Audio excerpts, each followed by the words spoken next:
दोस्तों अभी रिसेंटली इस ड्रोन फुटेज से पता चला कि सऊदी अरेबिया का the line NEOM mega project का कंस्ट्रक्शन स्टार्ट हो गया है। दोस्तों ये एक ऐसा प्रोजेक्ट है जिसपे हाल ही में सबसे ज्यादा डिबेट हुआ था। वो इसलिए क्योंकि इस प्रोजेक्ट को पिछले कुछ महीने से लोगों ने ये कहा कि ये प्रोजेक्ट दिखने में बहुत बड़ा है, इसे बनाया नहीं जा सकता, ये दिखने में एकदम साइंस फिक्शन मूवी की तरह लगता है, इसे बस इमेजिन किया जा सकता है, इसे ग्राउंड लेवल पर उतारा नहीं जा सकता। लेकिन दोस्तों अब इस मेगा प्रोजेक्ट का कंस्ट्रक्शन स्टार्ट हो गया इस फुटेज के हिसाब से, और अगर ये मेगा प्रोजेक्ट बनकर तैयार हो गया तो क्या ये दुनिया का सबसे महंगा सक्सेसफुल मेगा प्रोजेक्ट बन जाएगा या फिर $1 ट्रिलियन का मिस्टेक होते रह जाएगा और ये बहुत सारे महंगे मेगा प्रोजेक्ट की तरह यूजलेस हो जाएगा या फिर अबैंडन हो जाएगा। चलिए पता करते हैं।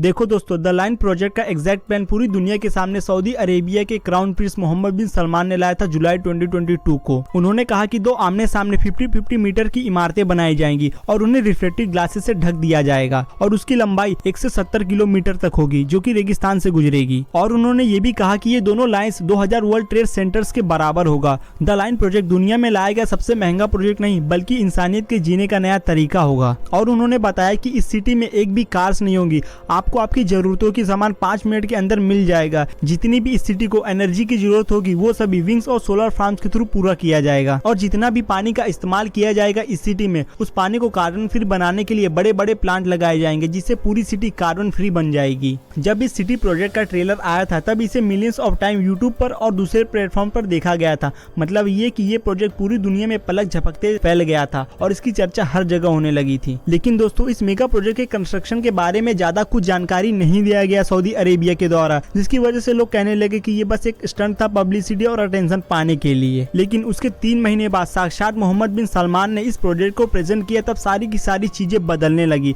मतलब 19 अक्टूबर 2022 को इसका कंस्ट्रक्शन स्टार्ट हो गया और ये ड्रोन फुटेज उसी दिन मतलब 19 अक्टूबर को ही आया था जिसमें लाइन प्रोजेक्ट की नींव खोदी जा रही है। हमें साफ साफ दिखाई दे रहा है वो। अगर इस वीडियो को और ध्यान से देखें तो इसमें पता चलता है कि इसकी खुदाई पहले से ही चालू थी। लेकिन यहाँ पर यह कहना मुश्किल है कि ये खुदाई कितनी दूर तक खोदी जा चुकी है। लेकिन अगर अपना अनुमान लगाया जाए तो इसे माउंटेन्स के करीब तक खोदा जा चुका होगा। अगर दोस्तों नियोम वेबसाइट पे जाके देखे तो जहाँ पर द लाइन प्रोजेक्ट का ऑफिशियल मैप है, यहाँ पर रेड सी से लाइन स्टार्ट होती है और आगे पहाड़ों को काटते हुए आगे बढ़ते जाती है। क्योंकि हमें यहाँ समुद्र की झलक दिखाई दे रही है, इसका मतलब ये फुटेज यहाँ कहीं से लिया गया होगा क्योंकि इसी जगह से समुद्र बहुत पास दिखाई दे रहा है। तो इसका मतलब इसकी खुदाई 10 से 20 किलोमीटर तक हो चुकी होगी। आगे दोस्तों इस प्रोजेक्ट के अराउंड और भी बहुत सारे इंफ्रास्ट्रक्चर बिल्ड हो चुके हैं जो कि हमें गूगल मैप में आसानी से दिखाई दे रहा है। एंड इस फोटो में भी हमें साफ दिखाई दे रहा है कि जिसमें कई सारे ऑफिसेस कैंप बने हुए हैं जो कि पहाड़ों के बहुत करीब है। और आगे नेक्स्ट फोटो में भी नियोम कम्युनिटी है जिसमें football ground, swimming pool, NEOM experience centre दिखाई दे रहा है। लेकिन फ्रेंड्स ये फोटोज जो मैं आपको दिखा रहा हूँ ये फोटोज पहले की है। इसका मतलब ये कि इसका काम और भी आगे बढ़ चुका होगा। और अगर दोस्तों इस मेगा प्रोजेक्ट का काम सच में स्टार्ट हो गया है तो इसका आउटकम क्या निकलेगा, अगर ये बनकर तैयार हो गया तो इसे पूरी दुनिया किस तरह से देखेगी, इसके बारे में सच में हमें कुछ नहीं पता। लेकिन यहाँ पर अपना इमेजिनेशन यूज करे तो इसके 3 पॉसिबल आउटकम निकल के आएंगे। तो पहली पॉसिबिलिटी होगी कि इस प्रोजेक्ट का कंस्ट्रक्शन कुछ ही महीनों बाद बंद हो जाएगा। ये मैं ऐसा क्यों कह रहा हूँ, आप यही सोच रहे होंगे। तो देखो इसी प्रोजेक्ट की तरह जेडा टावर और दुबई क्रिक टावर को भी बनाया जा रहा था, लेकिन कंस्ट्रक्शन फाइनल न होने की वजह से इसके काम को भी वहीं रोक दिया गया। और इन दोनों बड़े बड़े टावर्स के केसेस में गवर्नमेंट ने बहुत बड़े बड़े वादे किए थे और जब दोनों का कंस्ट्रक्शन शुरू हुआ तब सबको लगने लगा कि बिल्डिंग बनकर तैयार हो गई है।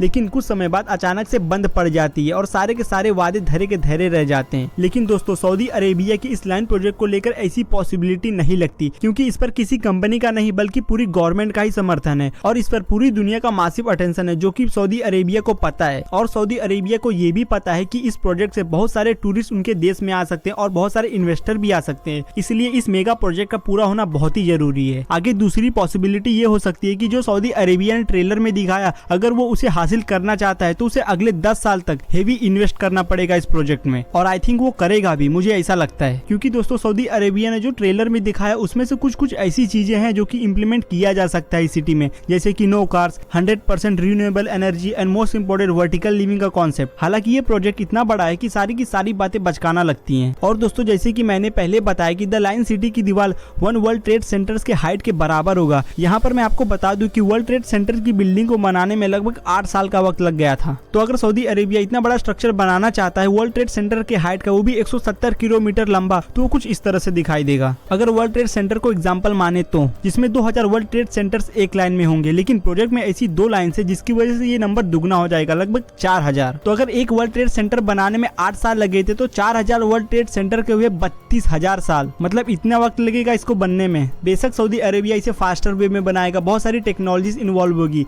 लेकिन ये आंकड़ा बताता है कि इसे बनाना कितना मुश्किल काम है, जिसमें वक्त बहुत लगने वाला है, साल बहुत लगने वाले हैं। यहाँ पर मैं आपको एक और एग्जांपल देता हूँ। चाइना में लगभग 40,000 वर्करों ने मिलकर 3 गॉर्जियस डैम बनाए थे और उन्हें 17 साल लग गए थे, लेकिन उन डैम्स की हाइट 180 मीटर थी और लंबाई 2.3 किलोमीटर थी। ये बहुत छोटे थे सऊदी अरेबिया के इस लाइन प्रोजेक्ट से। तो अगर चाइना को इतना टाइम लग रहा है, तो सोचो सऊदी अरेबिया को कितना टाइम लगेगा इस बड़े प्रोजेक्ट को बनाने में। और आगे तीसरे पॉसिबल आउटकम के बारे में बात करें तो मुझे ऐसा लगता है कि सऊदी अरेबिया इसी आउटकम पे काम कर रहा होगा। तो चलिए उसे फटाफट समझते हैं। तो देखो, यहाँ पर हमें पता है कि सऊदी अरेबिया इस प्रोजेक्ट का कंस्ट्रक्शन स्टार्ट कर चुका है। तो वो क्या करेगा कि इस प्रोजेक्ट में थोड़ा सा कॉम्प्रोमाइज करेगा। जैसे कि मैंने वीडियो की शुरुआत में एक सवाल पूछा था कि क्या ये प्रोजेक्ट ह्यूमैनिटी का सबसे बड़ा मेगा प्रोजेक्ट होगा या फिर $1 ट्रिलियन का मिस्टेक होगा, लेकिन यहाँ मुझे लगता है कि एक तीसरा भी विकल्प है। तो देखो, सऊदी अरेबिया इतनी लंबी लाइन बनाने के बजाय थोड़ा थोड़ा करके बनाएगा। जैसे कि हमें बताया गया था कि द लाइन प्रोजेक्ट का एक पार्ट 5 मिनट वॉक सेगमेंट पे बनेगा, मतलब सऊदी इस मेगा प्रोजेक्ट को बिट बाय बिट करके बनाएगा, थोड़ा थोड़ा करके। जैसे जैसे डिमांड आती जाएगी उस तरह से वो लाइन को आगे बढ़ाता जाएगा। और इस सिटी को और भी रियलिस्टिक बनाने के लिए सऊदी इसकी हाइट को ट्रेड सेंटर की हाइट के बजाय इसको आधा ही रखे, जिससे इसे बनाना और भी आसान होगा। और वर्टिकल वे में रहने का कॉन्सेप्ट इस हाफ हाइट में भी वही होने वाला है, जिससे कईयों का ध्यान इसकी ओर आकर्षित होगा। और अगर ये प्रोजेक्ट आधा भी बना तब भी इसमें के फीचर जैसे कि car free city, 5 minute walk distance, 0 carbon, जिससे दुनिया के लोगों को लगने लगेगा कि एक नया तरीका है रहने का और लोग यहाँ रहने भी आएंगे। और अगर पूरी दुनिया को देखें तो बहुत सारी ऐसी सिटीज है जिन्हें कार फ्री 0 कार्बन बनाने का इनिशिएटिव लिया गया, लेकिन उन्हें एकदम कार फ्री नहीं बना पाए। इसी को देखते हुए द लाइन सिटी इन सभी सिटीज को पीछे छोड़कर आगे पहुंच सकती है अगर इस सिटी में नंबर और कार की संख्या 0 हो। तो ये 3 ऐसे पॉसिबल आउटकम है जो कि निकल के आ सकते हैं इस मेगा प्रोजेक्ट से। आप लोगों को क्या लगता है मुझे कमेंट में जरूर बताना। और दोस्तों, कई एक्सपर्ट लोगों का इस प्रोजेक्ट को लेकर मिक्स्ड रिव्यूज है, क्योंकि इसे बनाने का टाइमलाइन बहुत टाइट है और कई एक्सपर्ट इस प्रोजेक्ट में इन्वॉल्व भी नहीं होना चाहते, क्योंकि उनके भी कुछ अलग कंसर्न है। जैसे कि मार्शल ब्राउन, जो कि आर्किटेक्चरल प्रोफेसर है प्रिंसटन यूनिवर्सिटी में, उन्होंने कहा कि इस प्रोजेक्ट को बनाने में बहुत सारे फिजिकल और एनवायरमेंटल प्रॉब्लम आएंगे और पता नहीं ये प्रोजेक्ट बन भी पाएगा कि नहीं। तो दोस्तों, आप लोगों को क्या लगता है, क्या ये प्रोजेक्ट सच में तैयार हो पाएगा या फिर नहीं? मुझे अपना टेक लिख के बताना। तो फिलहाल आज के वीडियो में बस इतना ही। मैं मिलूंगा आगे और भी इंफॉर्मेटिव वीडियोस के साथ। अपना कीमती वक्त मुझे देने के लिए धन्यवाद। सो टिल देन, जय हिंद।